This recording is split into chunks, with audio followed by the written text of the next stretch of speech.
All right, so here we go again, another one. This one is obviously going to be more of the political side.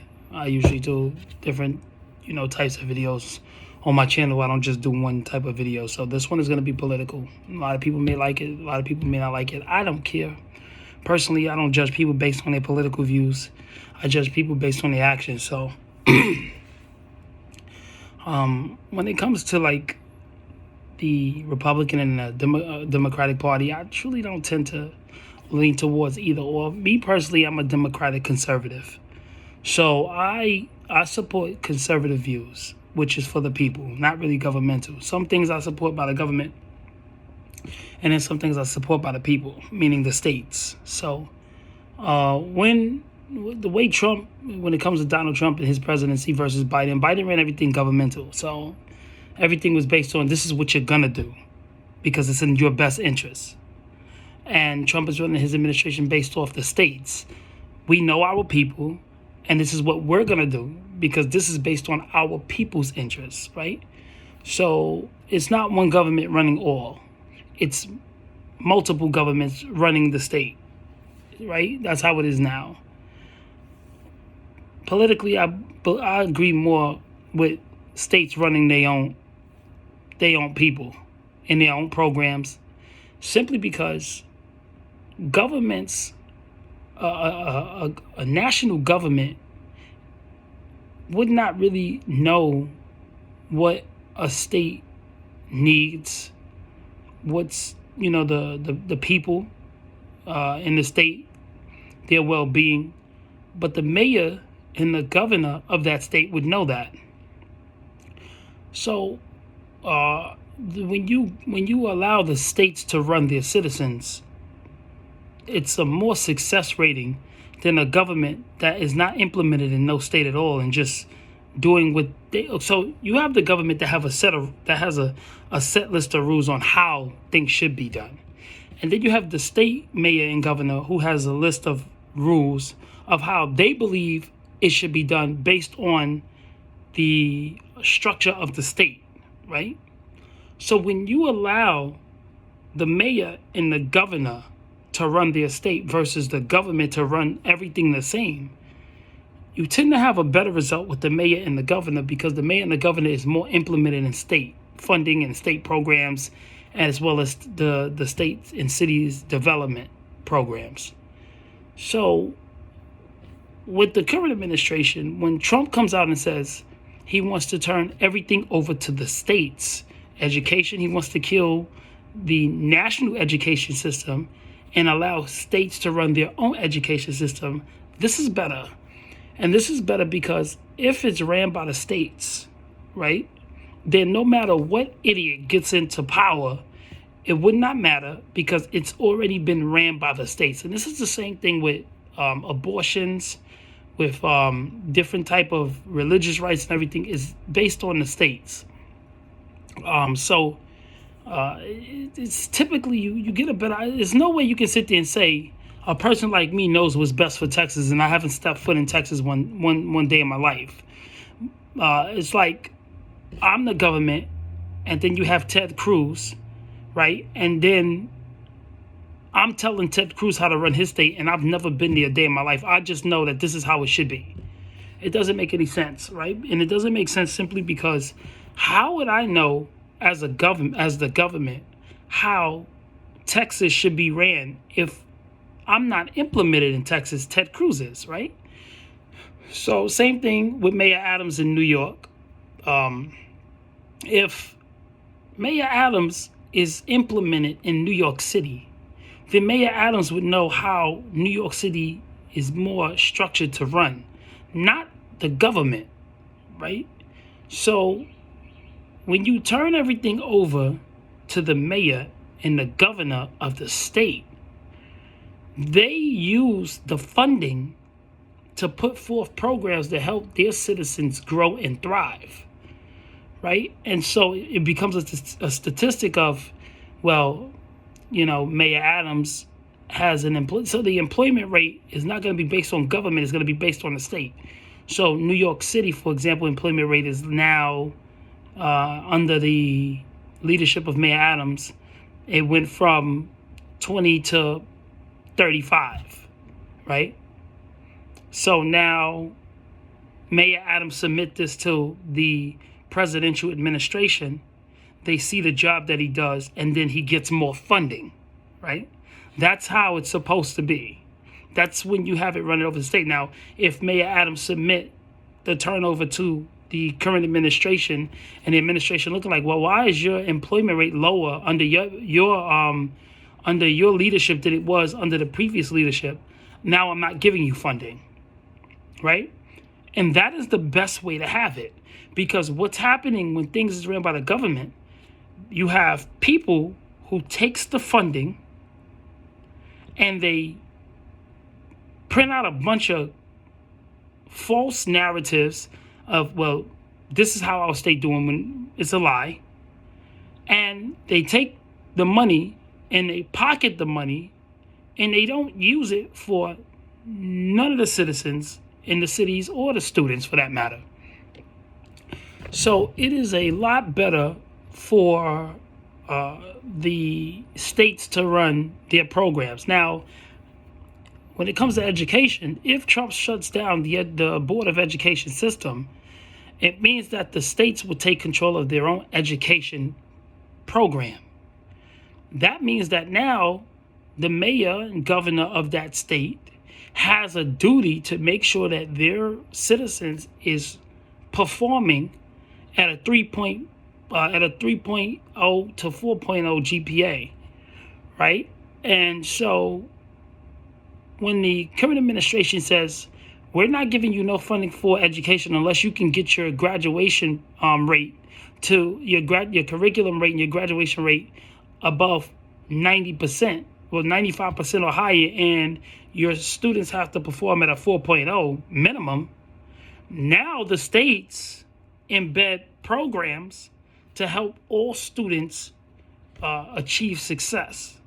That means that with the programs that's supplied based on what the mayor and the governor is seeing, these programs goes into these different schools, and the principal and the teachers are responsible, obviously, for knowing where their school is lacking, right? So they then implement the funding to these programs so that the school does better, and it performs a lot better.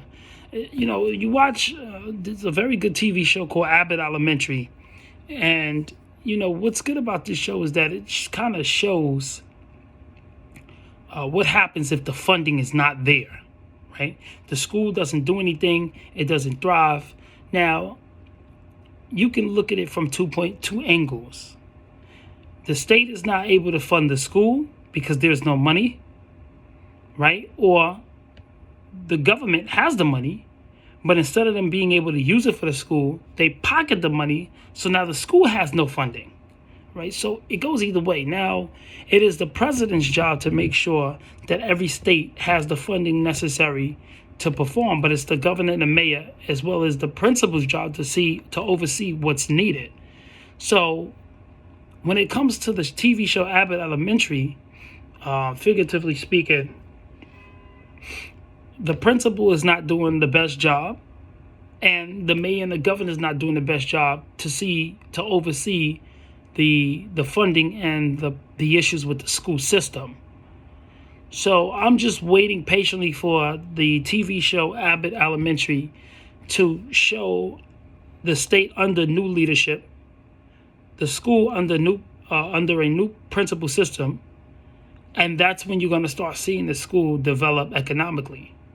So that's obviously going to, well, we hope that happens in maybe future episodes down the line. But this is what happens when you don't have the funding. And the only way that these states don't have the proper funding that they need is if the government takes the money and they use it and they don't put it into the school programs. Every administration who runs the country is supposed to set standards for every state to follow. When these standards are set, then that is when the funding, that is when the schools perform at an academic level. So that's what I think. So as far as the way that Trump is running his administration, I think he's doing a good job. As a Democratic conservative, I voted Trump. I also voted Obama. I didn't see. I think Hillary Clinton would have did an okay job, but she came off too strict with Russia. And if you come off strict with Russia, then you're looking at a major war, right?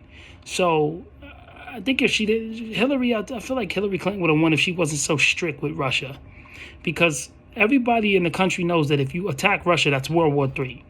If you attack China, that's World War III, right? So any president that comes in looking to attack Russia or China, those are not the people to vote for. And when Trump came in and said he wants to be friends with Russia, he wants to be friends with China, and he wants the whole world to not be killing each other, that's the reason why he got, that's one of the biggest reasons why he got my vote. Yes, we don't want World War III because that shoots us straight into the tribulation in the Bible. So we trying to prevent going into the tribulation. And to prevent going into the tribulation means you have to do things godly or else you're going to have hell to pay, right? So the way Trump is running the country, he's running it biblically, and that's the reason why I feel like this is the delay, which is the calm before the storm. So that's what it is. But my views on it is Trump is running his administration like Ronald Reagan, JFK, and Abraham Lincoln. So people who don't like the way Trump is running the country really needs to research the policies that Trump has and the regulation cuts so that they can compare it to what was JFK's regulation cuts and policies, what was Abraham Lincoln's regulations and policies, and what was regulation cuts and policies, and what was Ronald Reagan's regulation cuts and policies, so they can see that it is all the same. And this is the reason why they wanted all these individuals assassinated, including Trump, because their policies gave a lot of wealth to the people. Now, there are people saying, well, Trump promised that he was going to get gas prices down. What happened? Trump promises, when Trump had it in office, right, you voted it out, right? You voted it out. So now you have to wait again. So in order for the inflation to go down, which is the fuel prices, the food prices, the electricity, everything, Trump's energy plan has to start. And it's not going to start until April 2nd, right? So when April 2nd hit, around May and June is when the fuel, all the prices on everything should start coming down. But it's not going to happen until April or May, which is relatively fast, right? Seeing as he's already signed over 350 regulations in only 45 days since he's been in president. So we're looking pretty good. We're in shape. Another thing is, as a Democratic conservative, there are some things that I was disappointed with the Democratic Party. The fact that when Donald Trump was honoring an individual who beat cancer, a young boy, none of them clapped about it, none of them cheered about it. And this was something that, regardless what your views is on Trump, if you're speaking about somebody else, this deserves a applaud. And I feel like if I was on the Democratic side, because I would have been on the Democratic side as a Democratic conservative, I would have stood up and clapped for that boy who beat cancer, which is DJ. And I would have stood up and applaud the honor of the park that was named for the individual that was murdered. It's really horrible. I don't like to talk about it, but these things deserve applause, regardless if you don't like Trump or if you do like him. When you want to dedicate something to an individual because of our country's problem, the cause because of our country's negligence on immigration, then I think that deserves an applause. So the Democrats on the other side that was just sitting there looking when Trump was naming some pretty phenomenal things like making DJ a member of the Secret Service. They should have stand up and clap for that, because not only did he beat cancer, but he loved the police department, and that's what he loved. That deserved a overall applause. The park named after that individual who was murdered, who loved animals, that deserved the overall applause, as well as the other family who girl was murdered doing the jogging. That deserved the overall applause. Everything else I could have just said, F you, Trump. But those things should have deserved an applause. It's like every time I sit back and I'm like, yeah, you know what? The Democratic Party, they'll do better. Let's see what happens. they always disappoint me, and they continue to do, ignorance. So it's like, I don't think we're going to have much of a Democratic Party left if they keep this up. I may have to run for president in order to fix that party, because it's not looking so good for the Democrats right now, and they're even trying to create narratives and all this stuff. Listen, we don't want war. We don't want the government in control anymore. We want the states in control, because if the states is in control, they get the funding. If they get the funding, then the states perform better economically. So that's just how I see it. So for all those people that's hating on Trump, Trump is not the problem. Maybe the problem is you being brainwashed by what you don't know, right? Being burdened by what has been. So I think that's pretty what the issue is. So let's hope that Trump can start, doing a lot of things. He's not going to cut you. For those who are unemployed, he's not eliminating unemployment. In fact, if you remember on Trump's first administration, when you were unemployed, he gave you an extra $600 as a pandemic relief. Now with the Doge dividend, he's trying to do the same thing again, but it's not going to be called stimulus. It's going to be called Doge dividend, which is also people who file taxes in 2024. He's trying to give them money to try to help them get on their feet a little bit. So these are all good things. So what I hope for is that everybody who has a credit problem, with the consolidation program, if everybody gets their credit paid off, I would hope that Trump implements a program that will automatically shoot your credit back to 720. No matter if it was at 400, 350, 550, 6. I think that the country needs a credit reset to 720. And that's only if you don't owe anything, right? And so, the home loan, that's fine. You can own a house, but any other things, as long as if you only own a house and nothing else under your credit, then and all your credit cards are paid and everything, I feel like there should be some type of system that just when you apply for it, it checks, it says approved, and then it just jumps your credit score to 720. And I think that should be something that should be focused with the Doge program. So let's see how it goes. But thank you so much for watching this video, and let me know what you think in the comments. Take care.